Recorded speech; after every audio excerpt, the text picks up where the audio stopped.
gwe wenna alina enkwawa zo nga ziwunya nga ne woba omaze okunaaba osigala ovaamu akasu ng'olinga atanaabye.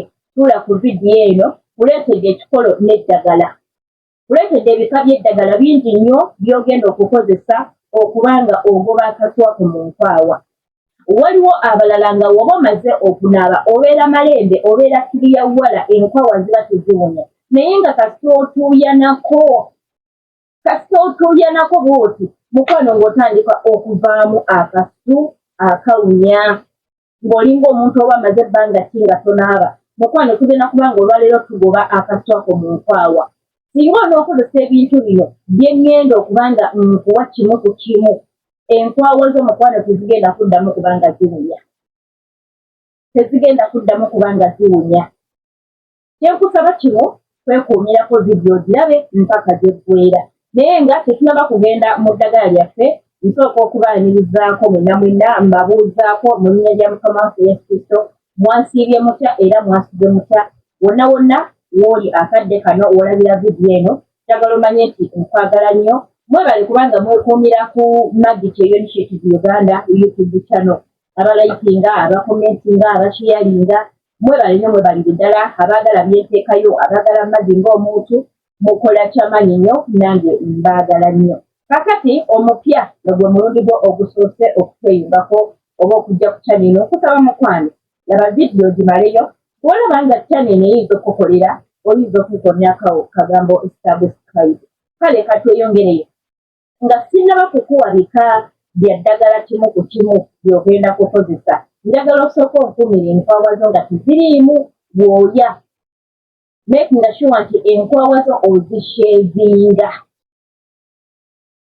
Kubanga ne bw'onookozesa bino bye ŋŋenda okukuwamya enkwawa zirimu obwoya buyitirivu, kiri bujja kusigala busitula akasu. Enkwawa zo ziteekeddwa okuba nga tezibeeramu bwoya. Kati katugende ku ddagala. Abantu abasinga mbadde mukozesa nnyo enniimu era ng'abantu abasinga bakola vidiyo bakulaginga nniimu. Olwaliro kigenda kuba kyajjawulomu although n'enniimu ngenda kuba nga njogerako. Ekisooka kya byonna njagala onfunire apple cider vinegar. Olw'okuba nti eno channel y'abankuba teeyo buli kadama mu kyumba mw'oli mulimu apple cider vinegar.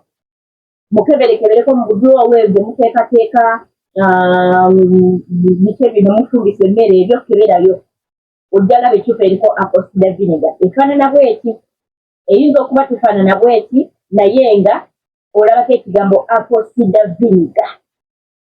Apple cider vinegar oyo bw'oba nga omufunye, abalala bamukunira mu fridge. Waba tali mu budduwa obwo, kebera mu fridge. Kakati ogenda mukozesa otya? Njagala onkwatire apple cider vinegar. Teweetaaga mungi nnyo. Weetaaga ekinene nnyo, akajiiko aka oba obujiiko bubiri. Funa obujiiko bubiri obwa apple cider vinegar. Buteeke mu kabbaweroko. Funa kakotoni. Bw'ofuna kakotoni ako kannyike mu apple cider vinegar ono. Kuuta mu nkwawa zo bulungi. Kino ogenda kukikola ekiro ng'ogenda kwebaka. Era ddamu onnyika okuute ne mu nkwawa yo bulungi nnyo. Twala obudde okuuta enkwawa ng'okozesa kapamba ako. Bw'omaliriza birekeemu weebake. Then ku makya keera onaabe. Enkwawa ino woba onaaba gikuutemu bulungi. Abasinga tetukuuta nkwawa. Bw'olukuuta eno omubiri mu nkwawa oyisaamu buyisa ate nga by'ebifo ku bimu by'oteekeddwa okusinga okuuta ennyo. Apple cider vinegar ono bw'onoomukozesa togenda kuddamu kuwulira ku kasu kava mu nkwawa zo naye teweerabye okuuma enkwawa nga nnyonjo.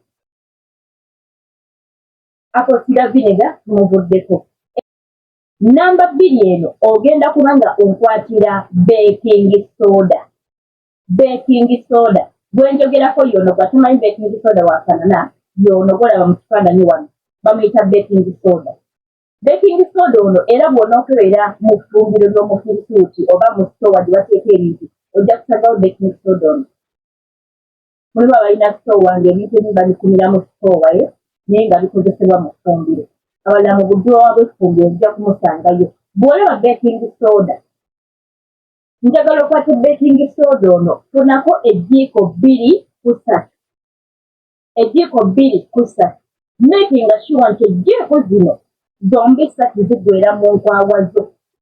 Kwata ejjiiko zo bbiri ziteeke ekasowaani oba mu kabakuli oba akantu konna, kwatamu bw'oti n'engalo yo otandika okuuta mu ki omanyi nga bw'onookwata pawuda n'omwesiiga muno oba muno mu nkwawa, kati kwata baking soda ono nga oyisa mu nkwawa bulungi nnyo, ng'oyisa mu nkwawa naye making sure nti wakyevinze bulungi. Kati mukuute mu nkwawa, oyo ye baking soda talina budde nti olina mukozesa ssaawa bweziti, osobola omukozesa anytime.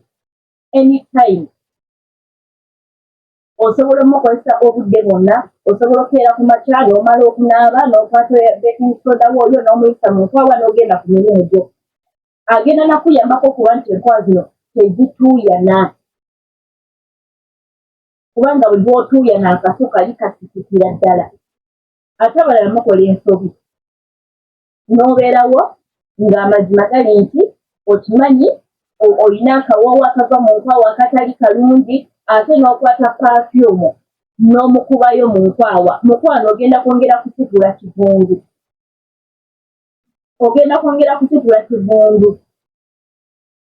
So kati mukwano gwange baking soda agenda kuba ng'akuyamba.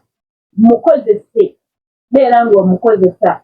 Era ojja laba bw'onootandika omumukozesa togenda kuddamu kuwulira kaswako. Okay, tugenze ku namba 3. Namba 3, ogenda kunkwatira enniimu. Kati enniimu abalala mugikwata n'ogiyita buyisa mu nkwawa nga yo bw'eri. Okikola bubi. Enniimu eno gikwate, gisalemu. Bw'ogisalamu, funako kapiisi oba haafu y'enniimu. Nfuniraayo egiraasi y'amazzi. Eno enniimu yeeno haafu yo gy'olina ginyigire mu mazzi gano. Bw'omala okuganyigira mu mazzi gano g'olina, amazzi ago era ogenda kufuna kakotoni. Ofune kakotoni konnyike mu mazzi gano okuute mu nkwawa. Kwata era okuute mu nkwawa endala. Yiika mu mazzi gali ge wataddemu enniimu okuute. Enniimu togiteekamu dayirekiti. Gikamulire mu mazzi, then okwate kapamba oba kakotoni oteeke mu mazzi okuute. Oyinza obutafuna pamba oba kotoni ng'olina akagoye konna akaliso oba akagoye konna kusobola okukozesa. Oba onnyika mu mazzi gali okuute enkwawa zo bulungi. Take your time, topapa. Okuute mu nkwawa zo bulungi nnyo. Bw'omala okakasa nti enkwawa zo ozikuuse bulungi nnyo, birekeemu mu nkwawa okumala eddakiika 10 ku 15 nga mwebiri mu nkwawa ng'okola ebintu ebirala. Eddakiika ezo 10-15 oziggwako, genda onaabe, enkwawa zo zinaabe bulungi. Ebintu bino bw'onoobikozesa nga bwe mbikulagirira, tojja kuddamu kuwulira kukasuka mu nkwawa. Tojja kuddamu kuwulira kukasuka mu nkwawa. Ekirala bannange, okunaaba. Mulimu omuntu nga wali towunya nkwawa, naye nga bwe wagenda mu kyumba ky'omuwarabu n'oyiga omuze gw'omuwarabu obutana amazzi gamba bo bamala omwezi, bamala wiiki bbiri nga tebanaabye. Abo abantu boolaba, ate n'omwana tubo tebeekuba na pafyumu mu nkwawa. Kati ate ffe pafyumu omukwata mumwekuba dayirekiti mu nkwawa. Omanyi lwaki abawarabu abo tebawunya? Tolimuweerako ng'awunya enkwawa. N'enkwawa ye ewunya kizibu. Ne tulowooza nti pafyumu ono gwe beekubakuba, naye pafyumu bamukuba ku ngoye. Naye ate omuntu awunya enkwawa ne bwe yeekuba pafyumu era akawoowo akali akasu k'enkwawa kayitamu. Era akuyitako bw'ati n'owulira akasu nga kakubye. Tebawunya nkwawa ekisooka nti bo tebatuuyana, tebalina mirimu gye bakola gye batuuyanya. Ate era osanga n'omuntu ng'akola n'atuuyana naye ng'era tawunya. Nga tavaamu kafune bw'atuuyana atya. Kati abawarabu abo bo balina kagundi ke bakozesa. Bw'oba ali okalabeka akantu ako kabeera ka white naye ng'akasaanikira kaako ka red. Bawuyita batya ye? Ako akantu bw'okayisa mu nkwawa mukwano, osaana okumala ennaku ezo nga tonaabye naye nga towunya, nga tovaamu wadde akaswa kabiibibi.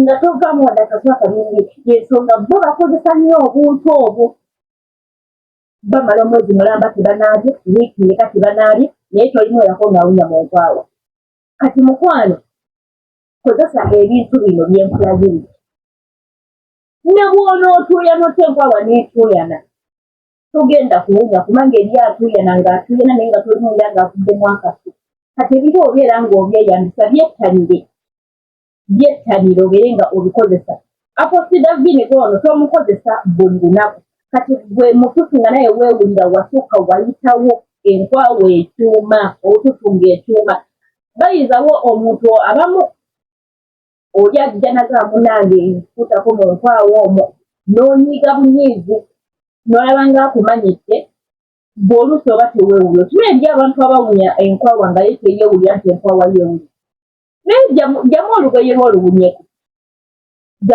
lw'oluwunyeko omuntu bw'ajja n'akugamba gyamu olugoye lw'oluwunyeko oba weewunyeko mu nkwawa bwoti ojja kuwulira aba alina kyawulidde oluusi so mbadde nga nkugamba nti bw'obanga naye weewulira mutuufu wasuka enkwawa ewunya ne bw'onaaba sooka okozeseko aposidaviniga ono ebintu bino byenkugamba oyinza obutabikozesa byonna kati oba okozesa nga aposidaviniga ono n'omusiba mu nkwawa kumakya n'okeera n'onaaba kati ate oyinza okwongerezaako baking soda ajja kuyambaku n'okuba nti totuuyana n'omuyisa mu nkwawa ng'ayisaamu kawuda n'ogenda n'okola emirimu gyo osobola osooka n'okikozesa wiiki namba kati wowulira nga mu butuufu ne oba olisizawo olunaku lumu nga tobikozeseza ng'owulira olisalatibu then osobola okuba nga olekerawo n'ogamba nti kati mu wiiki nja kikozesangamuko omulundi gumu kigenda kuyamba okugobera ddala akasu ojja tuuka ekiseera nga tokyawulira ku ddala kasu mu nkwawa wekafulumamu wafuna sabbuuni onaabe mufune shampo mufune ku shampo abali e Saudi mulina shampo kati naffe abali wano Uganda tulina sabbuuni gye tunaaba kati muzono wuuno ono kati ono gwe naaba olive oil refreshing shower gel kati ono gwe naaba bw'oba nga naye weewulira funayoko ku sabbuuni obuwunya obulungi ate era nga busabbuuni obuwunya obulungi tetulina kubukozesa nga tumaze okuwulira nga tuwunya weteeko ku sabbuuni oli ow'ekitolo ow'ebitaano oba ow'olukumi weteekeko ku value katono kati yabali Uganda naye nga abali mu mawanga ag'enjawulo era nammwe ebyesabbuuni gwe munaaba shampo abeerawo nonaaba then ekirala abantu abasinga mulaba sabbuuni oyo kati abali e Buwarabu sabbuuni oyo ayoza engoye ow'obuwunga sabbuuni oyo ow'obuwunga oyo mulaba ajja kuyambako nayo kuuta enkwawa naye togenda mukozesa direct wona oba onokozesa sabbuuni oyo ow'obuwunga ayoza engoye ogenda kukwata sabbuuni oyo omuteeke mu katupa kebanywereddemu amazzi oba kaakabeeramu amazzi teekamu sabbuuni oyo mutonotono oyinza okufunayo akajiiko ng'aka n'okayiwa mu katupa n'ossaamu amazzi n'onyenyanyeenya kati n'omulekamu n'abeeramu olunaku lulamba bw'abeeramu olunaku lulamba then ekiro ng'ogenda okunaaba sabbuuni oyo mukozesa bayizawo sabbuuni ya mulungi nnyo ne ku mubiri gwonna era bw'onaabisa sabbuuni oyo ojja kuwulira nga mu butuufu olinga abadde amaze omwezi omulamba nga tonaaba ye engeri gyakukooleko byonna mukuwadde gaagwo omukoleseeko ogenda kumwekuutisa weekuute bulungi nnyo mu butuufu onoogenda ova mu kinabiro nga owulira obuyakaliika refreshment ak'enjawulo ng'olinga abadde amaze omwezi mulamba nga tanaaba oli sabbuuni munange akola nnyo oyo ow'obuwunga oyo naye bw'ona omukozesa wano nga akamuzza wali n'omukozesa ajja kwota naye munnyike asiremu olunaku lulamba then ekiro omunaaba oli wakukyangwe n'okuuta so kati naye osomweyambisa n'okuuta mu nkwawa n'oba ng'ogikuuta so ebyo byonna bwonna bw'oba obikozesezza tekitegeeza nti munnange tujja kunaaba awo kunaaba kwetagisa kubanga kwa ddeire mulimu abantu abalala nga oyambala akaleega n'okambala ennaku 2 ennaku 3 lwaki toowunye nti ne bw'onooba omaze okunaaba bulungi nnyo ate nodda mu kaleega oba olugoye lwe wabaddemu ejjo olugoye olwo luddugala. Akaleega kano kokka ne wonoba olongoosezza enkwawayo akaleega kano wakabaddemu yesterday ne leero okazzeemu nga lwaki tekakuleetera okuba nti ogenda vaamu akafu mu nkwawa. So tugezeeko nti akaleega k'oyambadde olwaleero enkya tokaddamu, olugoye lw'oyambadde olwaleero enkya toluddamu. Agambye nayinako omuwala muli ne waba avudde mu kinaabiro okunaaba, ate yali avuma ng'otaana okumugamba nti munnange kino ng'avuma ayinza okusesebbula n'ayinza okusesebbula. Kati mulimu abantu nga kituufu ovaamu akawoowo akatali kalungi naye ng'omuntu wakugambako weekandabiriza. Kati abantu tebatayagala kugamba kuba bakutya. Naye mukwano naawe kennyini kirungi ne weewulira n'ogamba naye kiryoke kangende naabeko. Kati abaira n'onaabira sinooyita kumuwala bundera akasukeeko. So gezaako okukozesa ebintu bye nkulagiridde. Weewaawo teweerabira nti wano obadde ku Magic Initiative Uganda YouTube channel. Eno channel munnange yabankuba kyeyo era tuyisaako ebisingira ddala okufa ku bankuba kyeyo. Weewaawo oluusi tugattagattamuko ate nga n'ekirala ky'otalina kwerabira nti eno channel tukulembeza Katonda oba tutambulira ku musingi ogutya Katonda. Tubeerawo ne twewabulawabula bwetyo ne twewako ku magezi mpaka okulaba ng'ate munnange tetugwa mu mitawaana ku mirimu gye tukolera. Mubadde balabi balungi nnyo mwenna abeekumiddeko okuva gye twatandikidde mpaka ate wano ku nkomerero ya vidiyo yaffe, abaleekinze, abakomentinze, abashiyalinze, mwebali nnyo mwebali ddala. Mukama abanyongere nnyo omukisa ogw'amaanyi. Nange agumbe kubanga yagamba jjajjaffe Ibrahimu ng'amuwadde omukisa nti naabo abanaakusabiranga omukisa banaakola ki? Mukimala eyo. Alright, mweraba tusinkane